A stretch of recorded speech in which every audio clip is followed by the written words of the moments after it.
South Africa team చాలా ఇయర్స్గా cricket ఆడుతుంది, కానీ ప్రతిసారి మ్యాచ్ ఎండింగ్ మూమెంట్లో మాత్రం ఓటమిని మాత్రమే చూస్తుంది. కానీ ఇప్పుడు హిస్టరీ క్రియేట్ చేసింది. 2025 world test championship final match versus ఆస్ట్రేలియాతో మ్యాచ్ గెలిచింది. 27 ఇయర్స్ తర్వాత సౌత్ ఆఫ్రికా ఐసీసీ ట్రోఫీని గెలుచుకుంది.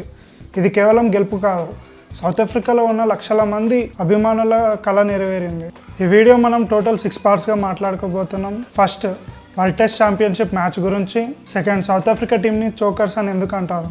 థర్డ్, కొన్ని మ్యాచెస్ సౌత్ ఆఫ్రికాకి నైట్ మేర్స్ లాంటివి. ఇప్పటి వరకు ఏ ట్రోఫీలో ఎన్నిసార్లు ఫైనల్స్ అండ్ సెమీఫైనల్స్కి వచ్చారు, ఆ తర్వాత నుంచి సౌత్ ఆఫ్రికా టీం దశ అండ్ మారిన జట్టు అండ్ వాటి వల్ల ప్రయోజనం, అండ్ ఫైనల్గా 27 ఇయర్స్ తర్వాత ఐసీసీ ట్రోఫీ.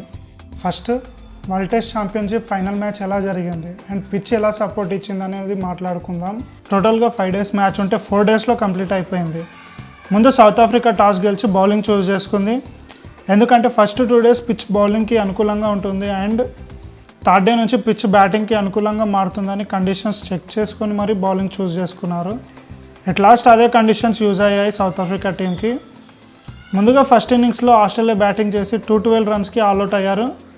బ్యాటింగ్లో టాప్ పర్ఫార్మర్స్ చూస్తే Smith 66 runs and Webster 72 runs.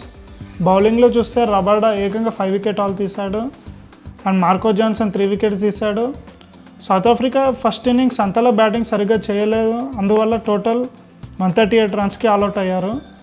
బౌలింగ్లో ప్యాట్ కమిన్స్ 6 wickets ఆల్ తీశాడు and Starc 2 wickets. So lead చాలా ఎక్కువగా ఉంది అండ్ సౌత్ ఆఫ్రికా టీం అర్థమైపోయింది. Next, Australia second inning start చేసింది ఒక మ్యాచ్ లీడ్ స్కోర్తో. But South Africa team bowlers Rabada, Lungi, Ngidi and other bowlers top order బ్యాట్స్మెన్స్ని అస్సలు చాయిసే ఇవ్వలేదు. స్టార్టింగ్లో వికెట్స్ పడ్డా కూడా Alex Carey 43 runs and Starc 58 runs చేసి టోటల్గా టీమ్ స్కోర్ 207కి ఆల్అౌట్ చేశారు. Rabada 4 wickets and Lungi, Ngidi 3 wickets తీశాడు. So Starc and Carey batting time నుంచి పిచ్ ఫుల్గా బ్యాటింగ్కి అనుకూలంగా మారింది, అందుకే వాళ్ళిద్దరు బ్యాటింగ్లో టాప్ స్కోరర్స్గా నిలిచారు. South Africa second innings 282 runs టార్గెట్తో బ్యాటింగ్ స్టార్ట్ చేసింది. టోటల్గా బ్యాటింగ్ పిచ్ ఉన్నా ఎర్లీగానే స్టార్క్ వికెట్ తీశాడు. But top scorer Markram and Mulder and Temba Bavuma బ్యాటింగ్లో అద్భుతంగా ఆడి సౌత్ ఆఫ్రికా టీంని విన్ చేశారు. Under captain Temba Bavuma 27 years తర్వాత క్రికెట్ సౌత్ ఆఫ్రికాకి ఐసీసీ ట్రోఫీని విన్ అయ్యింది. ఈ ట్రోఫీ జస్ట్ టీం కోసమే కాదు, సౌత్ ఆఫ్రికాలో ఉన్న లక్షల మంది అభిమానుల కృషి. అండ్ ఈ world test championship trophy win అవ్వటం వల్ల సౌత్ ఆఫ్రికా కంట్రీ క్రికెట్ ఇంకా గ్రో అవుతుంది. లాస్ట్ ఇయర్ 2024లో T20 world cup match between మన ఇండియా అండ్ సౌత్ ఆఫ్రికా, ఆ టైంలో కూడా సౌత్ ఆఫ్రికా టీంని చోకర్స్ అన్నారు. అసలు సౌత్ ఆఫ్రికా టీంకి చోకర్స్ అనే నామం ఎలా వచ్చింది? సౌత్ ఆఫ్రికా టీం 1992 వరల్డ్ కప్తో పాటు ఐసీసీ టోర్నీలో కూడా పాల్గొనడం ప్రారంభించింది. కానీ స్టార్టింగ్ నుంచి ఇప్పటిదాకా ఎంతో టాలెంట్ ఉన్నా స్టార్టింగ్ స్టేజ్లోనే ఒత్తిడికి లోనే ప్రతి టోర్నమెంట్లో ఓటమిని మాత్రమే చూస్తుంది. అసలు చోకర్స్ అని ఎందుకు అంటారు సౌత్ ఆఫ్రికా టీంని? వీళ్ళ రిజల్ట్స్ అలా ఉంటాయి. మరి ఒకసారి డీటెయిల్స్ అన్నీ చూడండి.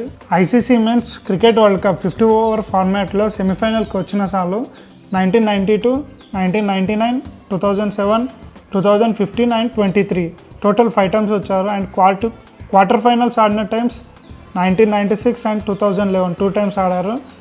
ICC men's T20 world cup 20 over ఫార్మాట్లో ఫైనల్కి వచ్చింది 2024, అది కూడా ఇండియాతో ఓడిపోయింది. సెమీఫైనల్స్కి 2 times వచ్చింది 2009 అండ్ 2014.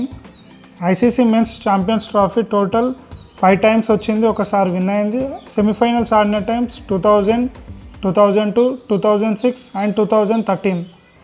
ఈ డీటెయిల్ చూశారుగా, టోటల్ 15 times నాకౌట్ అయింది.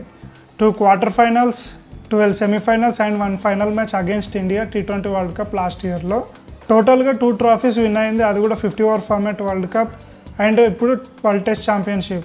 జస్ట్ 2 trophies విన్ అయింది, అది కూడా great players AB de Villiers, de Kock, Elgar, Steyn, Morne Morkel, Miller and many players ఉన్న team.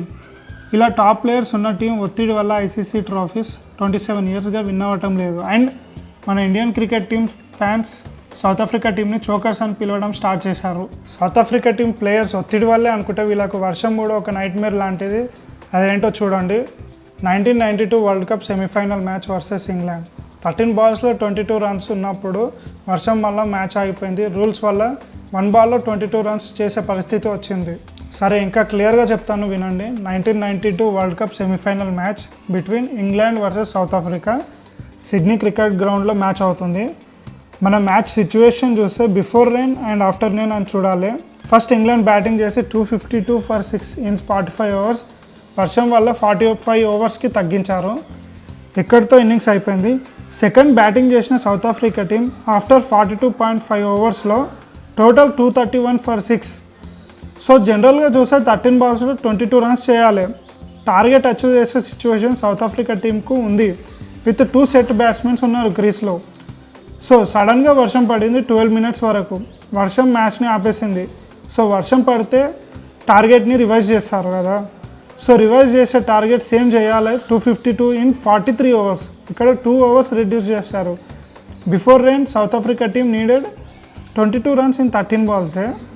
After rain south Africa team needed 22 runs in 1 ball. ఈ match calculation అసలు ఘోరమని చాలా cricketers చెప్పారు. But ICC rules follow అవ్వాలి కాబట్టి ఎవ్రీవన్ ఫాలోడ్. 2003లో కూడా అంతే. Same South Africa team Duckworth Lewis పద్ధతి అర్థం చేసుకోలేక స్కోర్ టై చేసి స్వయంగా టోర్నీలో నుంచి వెళ్ళిపోయారు. ఇలాంటి బ్యాడ్ లక్ మూమెంట్స్ తర్వాత కూడా టీంని ఎలా స్ట్రాంగ్గా చేసుకున్నారు అండ్ టీం యొక్క మారిన దిశ దశ అండ్ మారిన జట్టు వాటి వల్ల ప్రయోజనం ఏమిటి?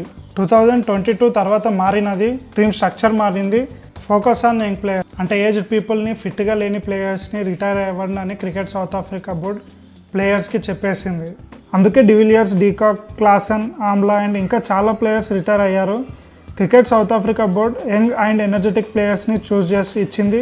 Like Markram Bavuma, Marco Jansen, Tristan Stubbs, Rabada and Lungi Ngidi. చాలా పెద్ద లిస్ట్ ఉంది చూస్తే. And South Africa cricket league ఒక ఎగ్జాంపుల్. చాలా ఫ్రాంచైజెస్ ఓన్లీ యంగ్ ప్లేయర్స్ మీద కాన్సన్ట్రేట్ చేశాయి. ఇప్పుడు మనం చూసిన వరల్డ్ టెస్ట్ ఛాంపియన్షిప్ టీం కూడా లీగ్లో నుంచి సెలెక్ట్ అయిన వాళ్ళ అండ్ గ్రేట్ పర్ఫార్మెన్స్ కూడా ఇచ్చారు. అండ్ వాళ్ళ యంగ్ ప్లేయర్స్ ఎలా పర్ఫామ్ చేస్తున్నారో మనం చూస్తున్నాం ప్రతి ఒక్క మ్యాచ్లో. అందుకే ప్లేయర్స్ పిఆర్ టీం కన్నా players focus on game important. Like Shreyas Iyer ఒక ఎగ్జాంపుల్. 2022 నుంచి ఇలాంటి టాప్ పర్ఫార్మింగ్ ప్లేయర్స్ని చూస్ చేసుకొని 27 years తర్వాత world test championship and ICC ట్రోఫీని గెలుచుకుంది. 1998 తర్వాత దాదాపు 3 decades తర్వాత ఒక ఐసీసీ ట్రోఫీని గెలవడం అనేది ఒక గెలుపు మాత్రమే కాదు. ఈ గెలుపు only cricket South Africa team fans, south Africa team unit like batting coach, bowling, fielding and head coaches and mini coaches and mainly చూస్తే టీమ్ పాస్ట్లో చేసిన మిస్టేక్స్ ఓవర్కమ్ చేసి మరి వరల్డ్ టెస్ట్ ఛాంపియన్షిప్ సాధించుకున్నారు. మనం డైరెక్ట్గా చెప్పొచ్చు ఈ వరల్డ్ టెస్ట్ ఛాంపియన్షిప్ ట్రోఫీ నుంచి క్రికెట్ సౌత్ ఆఫ్రికా బోర్డ్ ఒక కొత్త ఎరా స్టార్ట్ చేయబోతుంది. Cricket South Africa story from chokers నుంచి విన్నర్స్ వరకు మీకు ఇన్స్పిరేషన్గా అనిపించినట్టయితే లైక్ చేయండి, కామెంట్లో మీ అభిప్రాయాన్ని తెలియజేయండి అండ్ సౌత్ ఆఫ్రికా టీంలో మీకు ఎవరు ఫేవరెట్ ప్లేయర్ అనేది కామెంట్ చేయండి. ఇంకా ఇలాంటి current affairs videos and international relations videos mainly మన తెలంగాణ అండ్ ఆంధ్రప్రదేశ్ అండ్ మన ఇండియాలో జరిగే విషయాలు ప్రతి ఒక్కటి క్లియర్గా పాయింట్ టు పాయింట్ ఎక్స్ప్లెయిన్ చేస్తాను.